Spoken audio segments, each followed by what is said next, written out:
asi hodinu, než nám začne prohlídka memoriálu, takže jsme objevili knihkupectví a Starbucks a jdeme si sednout na kafe a padáme flaška. A vypadá to tady takhle. Taková jiná část New Yorku.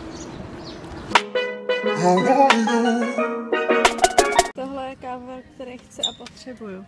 Prosím. Everybody from the cell phone, you could hear it coming from. Then I wanted to gather all this together. I was so happy that I got my son out of the school. I began to cry. I found my new.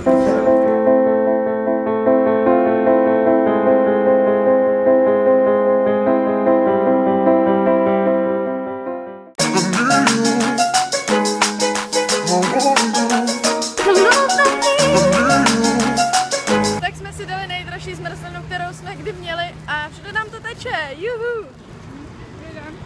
Ale je to dobrý, když to mám všude.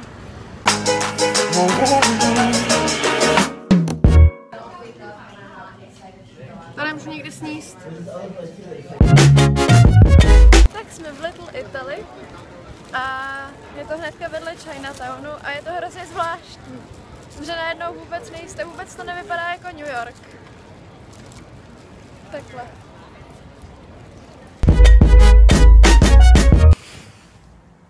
Já chci spát a mám hlad a neumím zpívat.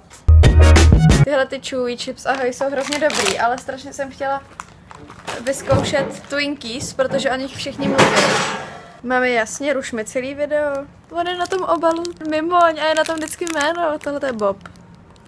Mamka má Stewarta. Takhle vypadá.